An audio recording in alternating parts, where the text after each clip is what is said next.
pangangailangan.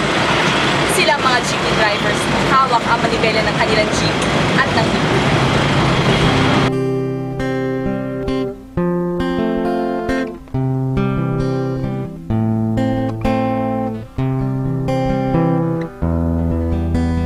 Tulog pa ang karamihan.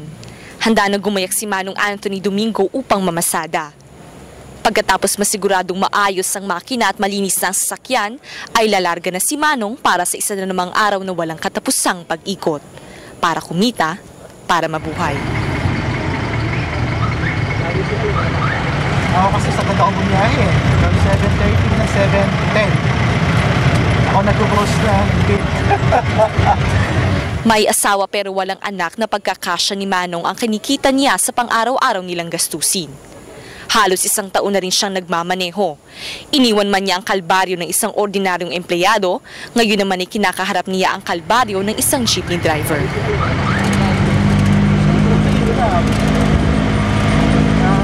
First time mo, nasang pa ko siyempre, bumiyahe ka na maghapon. At labas mo yan, namaya, pag baba mo na yun.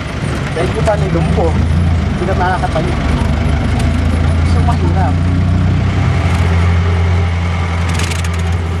Para kay Manong, ang pagiging isang jeepney driver ay hindi isang pangmatagalang trabaho.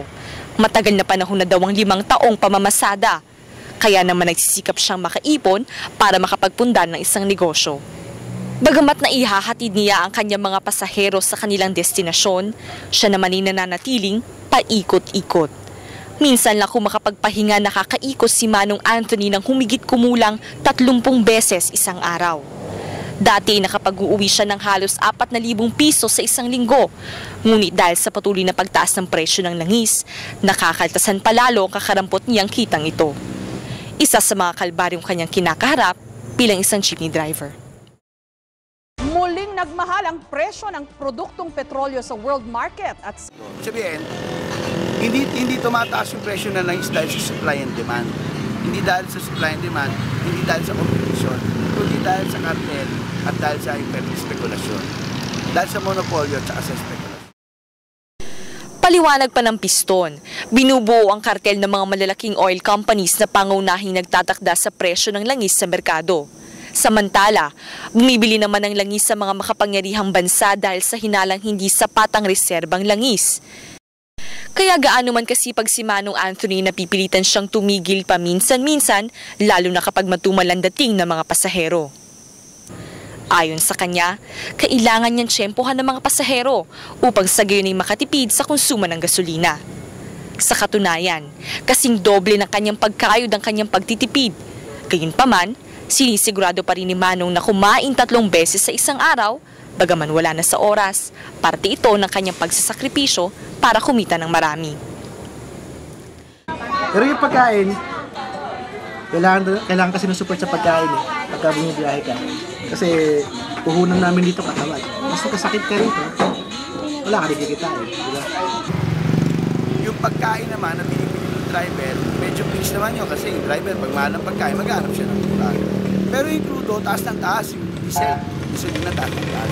So habang tumataas yung diesel, lalo lumiliit yung kitang na iuwi niya para sa pamilya. So yun doon naapektuhan yung mga tsuper. Depende kasi pagka alam ko may sakay na, pagkakain ko lang, konting check-up, lalagyan ko lang ng tubig radiator yan, tatakbo na ako. Sila kasi yung iba, kukwentuhan mo na yan, bababa mo na kailangan.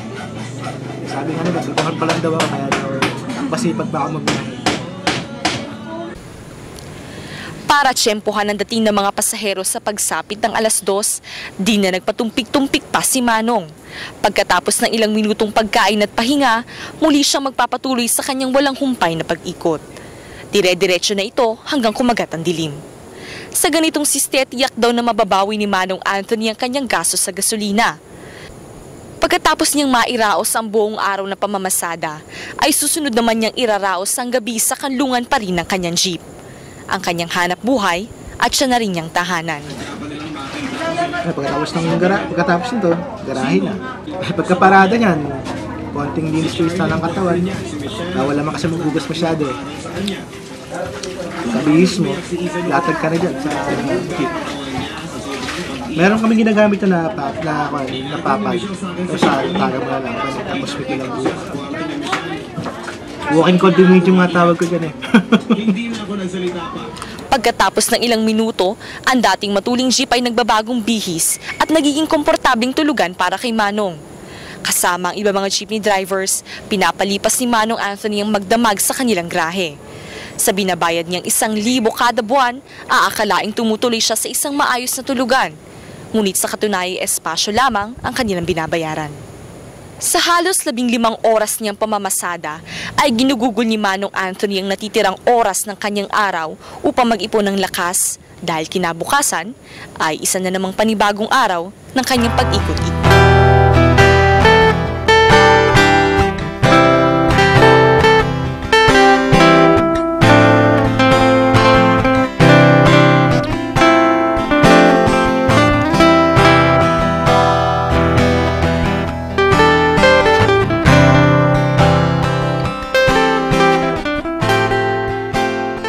Kasama sa maghapon, hanggang sa gabi, kasama pa rin. Diba?